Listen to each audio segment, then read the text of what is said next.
అయ్యవ్వ రెక్కల కష్టం చేసి వేలకు వేలు ఫీజులు కట్టి పొద్దుగాల సద్దులు కట్టి చదువుకోమని కాలేజీ తోలితే ఇసొంటోళ్ళు చేసే ఓవర్ యాక్షన్ ఇవి చూడుర్రి. వీళ్ళిద్దరు క్లాసులు బంకు కొట్టి చేస్తున్న పనులు గివి. ఈ మోతవరి మొగాయన ఈమెని భార్య లెక్క ఫీలై పాపిట బొట్టు పెట్టడే ఓవర్ యాక్షన్ రా అయ్యా అనంటే ఆమె ఇంకా కళ్ళు మూసుకొని పాత సినిమాల అంజలిదేవి రేంజ్ లో పర్ఫార్మెన్స్ ఇచ్చుకుంటా బంగారం ఒకటి చెప్పనా, ఇకపై నువ్వే నా జీవితం, నువ్వే నా ఆరో ప్రాణం, నువ్వే నా సర్వస్వం స్వామి అన్నట్టు ఎక్స్ప్రెషన్లు ఇచ్చుకుంటా ఓవర్ యాక్షన్ కే సిరాకొచ్చి ఊరేసుకొని చచ్చిపోయే తీరు పర్ఫార్మెన్స్ ఏవట్టింది. మరి వీళ్ళు కావాలనే పర్సనల్ గా వీడియో తీసుకున్నారో లేకుంటే రీలే చేద్దామని కథలు పడరో తెలియదు గానీ సోషల్ మీడియాలో చెడ తిరుగుతుండే వరకలా చూసిన కొందరుండి పిల్లలు చదువుకోకుండా ఏం పనులు మీరు చేసేదని కామెంట్ చేస్తుంటే సబ్జెక్టులో మార్కులేమో కానీ సీరియల్ అయితే ఇద్దరికి మంచి ఫ్యూచర్ ఉంది అనుకుంటా ఇంకొందరు అరుచుకోబట్టిరు. ఇంకో దిక్కు సీట్ కిందికి 60ల సగం వచ్చిన 30 ఏజ్ గ్రూప్ సింగిల్ బాబులుండి కానివ్వండి మీరు పాపిట బొట్లు పెట్టుకోర్రి, తల్లిదండ్రులు తెలియకుండా తలంబరాలు కూడా పోసుకోర్రా, మేము ఇంటికాడుండి డోరెమాను చోటా భీం చూసుకుంటా కూర్చుంటాము అని సురుకులాంటివి పట్టిరు.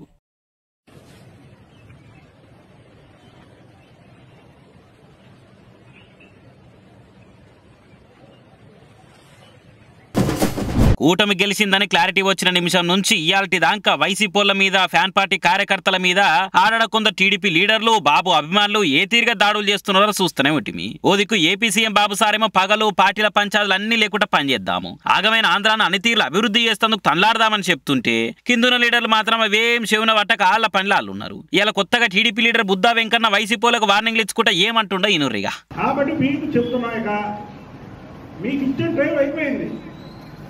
మీరు ఆ టయాన్ని సద్వినియోగం చేసుకొని భార్య పిల్లలతో పారిపోవడం కాదు, పండి మీరు వదిలేస్తాం.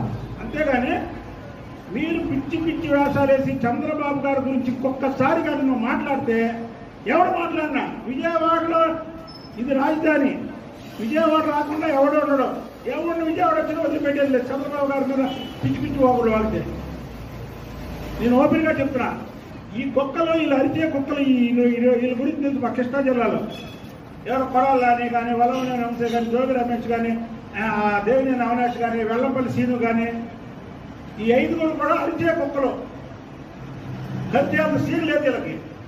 కాబట్టి మేము వదిలేసాం వీళ్ళేదో అరిచారు రాని. అలాగని మళ్ళీ ఇంకా అరుతున్నారు అనుకో, పిచ్చి కుక్కలు మళ్ళీ ఓవర్గా అరిచి ఏం చెప్తాయని కరుతాయని రాళ్ళు పెట్టి పడతారు. అలా చేస్తాం మేము కూడా చెప్తున్నాయి. అడగాని ఎక్కడైనా సరే నీ పిచ్చి వాగు నీకు ఇచ్చిన టైం అయిపోయింది. చంద్రబాబు గారి గురించి ఇంకొక మాట్లాడామంటే నువ్వు కాదు ఎవడు మాట్లాడినా సరే విజయవాడలో బుద్దా వెంకన్న అనే వ్యక్తి చంద్రబాబు నాయుడు గారికి ఎప్పుడూ సైనికుడుగానే ఉంటా. నేనేదో ఎమ్మెల్యే అవ్వలేదు, ఎంపీ అవ్వలేదు, బుద్దా వెంకన్న ఉన్నాడు అనుకుంటున్నారే మీరు, అవన్నీ నథింగ్.